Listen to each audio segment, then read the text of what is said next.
En el cuarto apartado del tema de trigonometría presentamos las razones trigonométricas de un ángulo agudo cualquiera y las igualdades notables que satisfacen estas. Supongamos que tenemos un ángulo agudo alfa y queremos calcular sus razones trigonométricas. Entonces, trazamos una recta vertical que corta con la recta oblicua y entonces obtenemos un triángulo rectángulo. Entonces, para calcular las razones trigonométricas de este ángulo alfa, simplemente, al tratarse de un ángulo agudo de dicho triángulo rectángulo, hacemos lo que hemos explicado anteriormente en el apartado 3. Entonces, si este cateto es x, este es y esto es h, el seno de alfa sería y partido h, coseno de alfa x partido h, la tangente de alfa sería y partido x y de la misma forma se calcularían las razones trigonométricas inversas. Observemos que por el teorema de Tales no importa las longitudes de los lados que cojamos para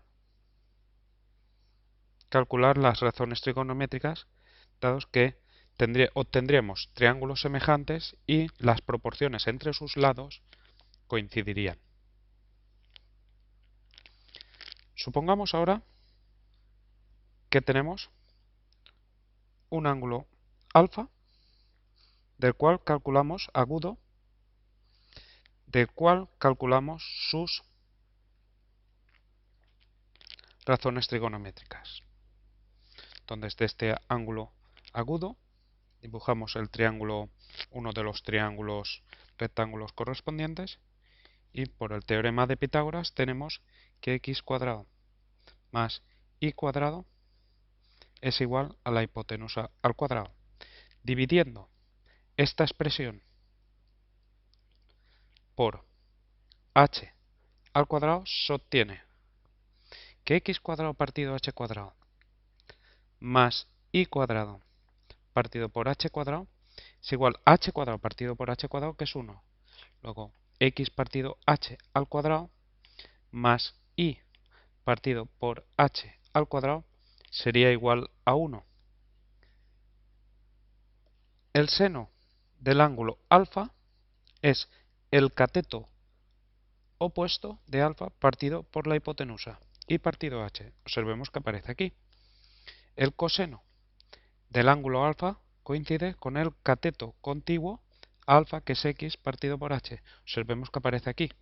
O sea, que la fórmula anterior es coseno cuadrado de alfa más seno cuadrado de alfa igual a 1 y que se da para un ángulo agudo cualquiera. Esta fórmula, que se deduce del teorema de Pitágoras, se le llama fórmula fundamental de la trigonometría.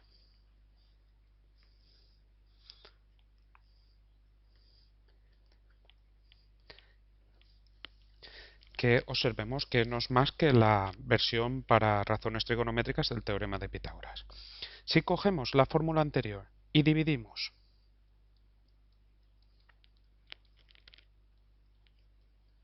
por coseno cuadrado de alfa, obtendremos coseno cuadrado de alfa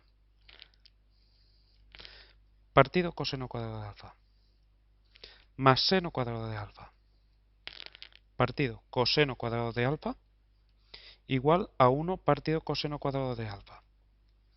De aquí, este y este se simplifican y quedaría 1 más seno de alfa partido coseno de alfa todo al cuadrado igual a 1 partido por coseno de alfa al cuadrado. O sea, se obtiene que 1 más seno partido coseno, que es la tangente cuadrado de alfa, igual es 1 partido coseno de alfa, que es la secante cuadrado de alfa. Y obtenemos una nueva fórmula que nos será próximamente de utilidad. De la misma forma, si dividimos la fórmula fundamental de la trigonometría por seno cuadrado de alfa, en este caso se obtiene coseno cuadrado de alfa partido seno cuadrado de alfa más seno cuadrado de alfa partido seno cuadrado de alfa igual a 1 partido seno cuadrado de alfa. Coseno cuadrado de alfa partido seno cuadrado de alfa es la cotangente cuadrado de alfa más seno cuadrado de alfa partido seno cuadrado de alfa, que es 1, igual a 1 partido por el seno cuadrado de alfa. Sería la cosecante al cuadrado de alfa. Una nueva fórmula que también nos será de utilidad posteriormente.